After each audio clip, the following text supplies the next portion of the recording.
کہانیاں، پرانے بابے، پرانے فرقے، پرانے بزرگ، ختم۔ تو اس طریقے سے معاملوں کو یعنی پازیٹیولی ہینڈل کر کے چلیں۔ امید ہے انشاءاللہ تعالیٰ آہستہ آہستہ چینج آئے گی اور لوگ حق بات کو قبول کریں گے، لیکن ابھی اس پہ بہت ٹائم لگے گا، اس میں کوئی شک نہیں ہے۔ بڑی مصیبت ہے، ظاہر ہے کہ صدیوں سے گراوٹ ہے یہاں پہ سب کانٹیننٹ کے معاشرے میں، تو چینج آتے آتے ٹائم لگے گا۔ صحابہ کرام کے زمانے میں چینج آسان تھی، کیونکہ دوسری طرف کافر تھے، ادھر مسلمان تھے، لیکن ادھر وہ مسلمان ہیں آپس میں لڑ رہے ہیں جو ایک مسلمان اپنے سے بڑا پکا مسلمان کسی کو نہیں سمجھتا، اور وہ کہہ رہا ہے کہ تو جو ہے گستاخ رسول ہے، تو بد مذہب ہے، تو نجدی ہے، تو لوگ مانتے ہیں۔ اگر کوئی ہندو آ کے کتاب و سنت کے منہج والے کو گالی دے تو وہ سودا نہیں بکے گا، کیونکہ کہیں گے یہ ہندو ہے اس لیے کہہ رہا ہے۔ اگر مسلمان داڑھی پگڑی خوبصورت نورانی شکل وہ آ کے کہہ دے اہل حدیث انگریزوں کے ایجنٹ ہیں تو سودا بکے گا۔ یہ فتنہ بڑا فتنہ اس وقت بن چکا ہے۔ یا کوئی رفع الیدین کرنے والے کو کہہ دیں یہ مکھیاں مارتا ہے، یہ سودا بکے گا، کیونکہ وہ کہنے والا جو ہے وہ خود مسلمان ہے نا، وہ کہیں گے یار دیکھو نا اتنے بڑے علماء جھوٹ تو نہیں بول سکتے۔ انہی چیزوں کے تدارک کے لیے پھر میں نے گستاخانہ عبارتوں کو ہائی لائٹ کرنے کا مسئلہ سٹارٹ کیا تھا کہ پھر آج وہ پہلے بزرگوں نال نبڑ لینے ہیں، بزرگ غلط دین نہیں بتا سکتے، ٹھیک ہے جی، تو یہ انہوں نے اپنے ناموں کے کلمے کیوں پڑھوائے ہیں؟ یہ تو اتنا بڑا بلنڈر ہے کہ اس کو آپ بھی بلنڈر مانیں گے۔ ہاں جی، تو سر جو اپنے نام کا کلمہ پڑھا سکتا ہے وہ باقی چیزیں بھی آپ کو فراڈ بتا سکتا ہے، تو اپنے دماغ کھولو، ڈرل کرو، رسول اللہ کے قدموں تک پہنچو صلی اللہ علیہ وآلہ وسلم۔ بزرگ بابوں کو چھوڑو، کسی نے آپ کے کام نہیں آنا۔ اگر نبی علیہ السلام نے قیامت دن آپ کی شکایت لگا دی، وقال الرسول یا ربی ان قوم اتخذوا هذا القرآن مہجورا، اے اللہ میری امت نے قرآن کو اس قوم نے پیٹھ کے پیچھے ڈال دیا تھا، تو آپ کی کون شفاعت کرے گا؟ آپ قیامت دن نبی علیہ السلام کو یہ جواب دے سکتے ہیں کہ یا رسول اللہ میں نے آپ کی حدیثوں پہ اس لیے عمل نہیں کیا کہ فلاں بزرگ جو ہیں وہ کچھ اور کرتے تھے؟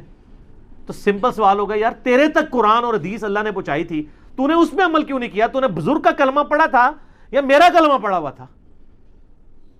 یہ بہت سینسٹیو ایشو ہے، اور یہ من کرنے سے مسئلے نہیں حل ہونے۔ ہر بندے کو حسین بننا ہوگا، ایک انجینئر سے کچھ نہیں ہونا، ہر گلی سے ایک انجینئر نکلنا چاہیے جو سسٹم کو للکارے، لیکن اس للکارنے میں کنفنٹریشن، لڑائی جھگڑا یہ نہیں ہوگا، پازیٹیولی پیسیو ریزسٹنس، ایک ایک بندے کو سینہ بسینہ دعوت۔ اگر یہ ہم نے یہاں کیا ہوتا، آپ کو پتہ نہیں کہ ہم بریلویوں کے گھر میں رہ رہے ہیں جہلم شہر میں۔ یہ پلیٹ فارم انہوں نے تباہ و برباد کر دینا تھا اگر میں کنفرنٹریشن کی سیاست کرتا۔ آپ دیکھ لیں، میں بندے کا نام نہیں لیتا، ایک اہل حدیث کے بہت بڑے مناظر ہیں پاکستان میں، ان کو ایک ہمارے بھائی ملنے کے لیے گئے تو وہ اپنے شاگردوں میں بیٹھے ہوئے تھے، ویسے میرے خلاف انہوں نے کلپ بھی بڑے چڑھائے ہوئے ہیں، تو وہ کہتا میں پیچھے بیٹھا تھا، ان کو نہیں پتا تھا میں آپ کو سنتا ہوں، تو اپنے شاگردوں کو کہہ رہے تھے کہ علی سے ہمارا لاکھ اختلاف، ساڑھے سارے مولوی نے رل کے اتنے بندے رفع دین شروع کرایا جڑے علی نے کلے کرا دیتا ہے۔ کیوں کروایا؟ اس لیے کہ آپ کے مولوی ایک فرقے کو لانچ کر رہے تھے۔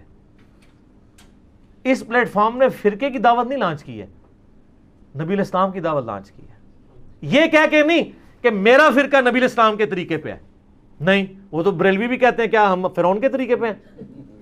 وہ کہتے ہیں ہمارے تو بڑا عاشق رسول نہیں، پگڑی ہم پہنے، مسواک ہم لگائیں، چٹے کپڑے ہم پہنے، کرتا آپ کے مولوی تو کالر والے کرتے پہنتے ہیں، ہم پہنتے ہیں یہ والے کرتے، ہم سے بڑا عاشق رسول کون ہے؟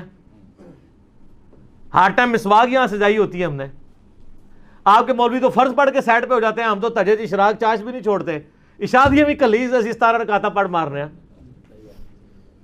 تو یہ سودا نہیں بکتا۔ آپ کو اپنے بزرگوں سے اپنے فرقوں سے دستبردار ہو کے اسلام کی دعوت پیش کریں گے تو آپ کی دعوت چلے گی، ادروائز نہیں چلے گی۔ اور اہل حدیث کی دعوت کی ناکامی کی وجہ یہی ہے، ایک انہوں نے ایک فرقے کی بنیاد پہ دعوت لانچ کی، دوسرا انہوں نے اپنے بزرگوں کا دفاع کیا۔ جب ان کے بزرگ ہمام میں ننگے ہوئے، انہوں نے کہا ان کو چھوڑ دیں، بزرگ دوسروں کے ہی برے ہوتے ہیں۔ بزرگ پرستی جب آ جائے گی نا پھر مسئلہ خراب ہو جائے گا، جب بزرگ پرستی نہیں ہوگی پھر آپ نبی علیہ السلام کی دعوت پیش کر سکتے ہیں۔